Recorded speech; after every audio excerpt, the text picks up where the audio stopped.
로마서 제7장. 형제자매 여러분, 나는 율법을 아는 사람들에게 말을 합니다. 율법은 사람이 살아있는 동안에만 그 사람을 지배한다는 것을 알지 못합니까? 결혼한 여자는 그 남편이 살아있는 동안에는 법으로 남편에게 매여 있으나 남편이 죽으면 남편의 법에서 풀려납니다. 그러므로 남편이 살아있는 동안에 그 여자가 다른 남자에게로 가면 그 여자는 간음한 여자라는 말을 듣게 됩니다. 그러나 남편이 죽으면 그 법에서 해방되는 것이므로 다른 남자에게로 갈지라도 간음한 여자가 되지 않습니다. 나의 형제자매 여러분, 그러므로 여러분도 그리스도의 몸으로 말미암아 율법에 대해서는 죽임을 당했습니다. 그래서 여러분은 다른 분, 곧 죽은 사람들 가운데서 살아나신 그분에게 속하게 되었습니다. 그것은 우리가 하나님을 위하여 열매를 맺게 하기 위함입니다. 이전에 우리가 육신을 따라 살 때에는 율법으로 말미암아 일어나는 죄의 욕정이 우리 몸의 지체 안에서 작용해서 죽음에 이르는 열매를 맺었습니다. 그러나 지금은 우리를 올감했던 것에 대하여 죽어서 율법에서 풀려났습니다. 그래서 우리는 문자의 얼매인 낡은 정신으로 하나님을 섬기지 않고 성령이 주시는 새 정신으로 하나님을 섬깁니다. 그러면 우리가 무엇이라고 말을 하겠습니까? 율법이 죄입니까? 그럴 수 없습니다. 그러나 율법에 비추어 보지 않았다면 나는 죄가 무엇인지 알지 못하였을 것입니다. 율법에 탐내지 말아라 하지 않았다면 나는 탐심이 무엇인지를 알지 못하였을 것입니다. 그러나 죄는 이 계명을 통하여 틈을 타서 내 속에서 온갖 탐욕을 일으켰습니다. 율법이 없으면 죄는 죽은 것입니다. 전에는 율법이 없어서 내가 살아 있었는데 계명이 들어오니까 죄는 살아나고 나는 죽었습니다. 그래서 나를 생명으로 인도해야 할 그 계명이 도리어 나를 죽음으로 인도한다는 것이 드러났습니다. 죄가 그 계명을 통하여 틈을 타서 나를 속이고 또 그 계명으로 나를 죽였습니다. 그러므로 율법은 거룩하며 계명도 거룩하고 의롭고 선한 것입니다. 그러니 그 선한 것이 나에게 죽음을 안겨주었다는 말입니까? 그럴 수 없습니다. 그러나 죄를 죄로 드러나게 하려고 죄가 그 선한 것을 방편으로 하여 나에게 죽음을 일으켰습니다. 그것은 계명을 방편으로 하여 죄를 극도로 죄답게 되게 하려는 것이었습니다. 우리는 율법이 신령한 것인 줄 압니다. 그러나 나는 육정의 메인 존재로서 죄 아래에 팔린 몸입니다. 나는 내가 하는 일을 도무지 알 수가 없습니다. 내가 해야겠다고 생각하는 일은 하지 않고 도리어 해서는 안 되겠다고 생각하는 일을 하고 있으니 말입니다. 내가 그런 일을 하면서도 그것을 해서는 안 되겠다고 생각하는 것은 곧 율법이 선하다는 사실에 동의하는 것입니다. 그렇다면 그와 같은 일을 하는 것은 내가 아니라 내 속에 자리를 잡고 있는 죄입니다. 나는 내 속에 곧 내 육신 속에 선한 것이 깃들어 있지 않다는 것을 압니다. 나는 선을 행하려는 의지는 있으나 그것을 실행하지는 않으니 말입니다. 나는 내가 원하는 선한 일은 하지 않고 도리어 원하지 않은 악한 일을 합니다. 내가 해서는 안 되는 것을 하면 그것을 하는 것이 내가 아니라 내 속에 자리를 잡고 있는 죄입니다. 여기에서 나는 법칙 하나를 발견하였습니다. 곧 나는 선을 행하려고 하는데 그러한 나에게 악이 붙어 있다는 것입니다. 나는 속사람으로는 하나님의 법을 즐거워하나 내 지체에는 다른 법이 있어서 내 마음의 법과 맞서서 싸우며 내 지체에 있는 죄의 법에 나를 포로로 만드는 것을 봅니다. 아, 나는 비참한 사람입니다. 누가 이 죽음의 몸에서 나를 건져주겠습니까? 우리 주 예수 그리스도를 통하여 나를 건져주신 하나님께 감사를 드립니다. 그러니 나 자신은 마음으로는 하나님의 법을 섬기고 육신으로는 죄의 법을 섬기고 있습니다. 제8장. 그러므로 그리스도 예수 안에 있는 사람들은 정죄를 받지 않습니다. 그것은 그리스도 예수 안에서 생명을 누리게 하는 성령의 법이 당신을 죄와 죽음의 법에서 해방하여 주었기 때문입니다. 육신으로 말미암아 율법이 미약해져서 해낼 수 없었던 그 일을 하나님께서 해결하셨습니다. 곧 하나님께서는 자기의 아들을 죄된 육신을 지닌 모습으로 보내셔서 죄를 없애시려고 그 육신에다 죄의 선고를 내리셨습니다. 그것은 육신을 따라 살지 않고 성령을 따라 사는 우리가 율법이 요구하는 바를 이루게 하시려는 것입니다.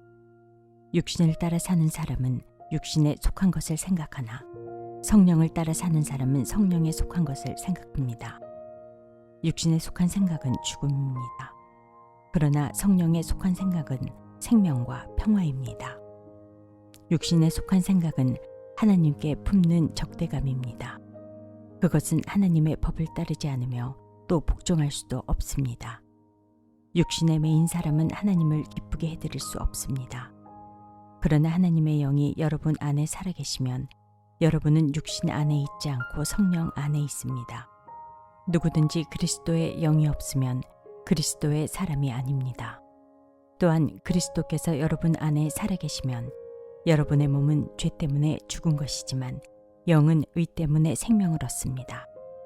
예수를 죽은 사람들 가운데서 살리신 분의 영이 여러분 안에 살아계시면 그리스도를 죽은 사람들 가운데서 살리신 분께서 여러분 안에 계신 자기의 영으로 여러분의 죽을 몸도 살리실 것입니다. 그러므로 형제자매 여러분, 우리는 빚을 지고 사는 사람들이지만 육신에 빚을 진 것이 아닙니다.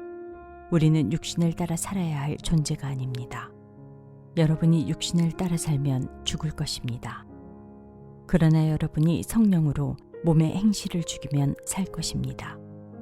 하나님의 영으로 인도함을 받은 사람은 누구나 다 하나님의 자녀입니다. 여러분은 또다시 두려움에 빠뜨리는 종살이의 영을 받은 것이 아니라 자녀로 삼으시는 영을 받았습니다. 그래서 우리는 그 영으로 하나님을 아빠 아버지라고 부릅니다. 바로 그때 그 성령이 우리의 영과 함께 우리가 하나님의 자녀임을 증언하십니다. 자녀이면 상속자이기도 합니다.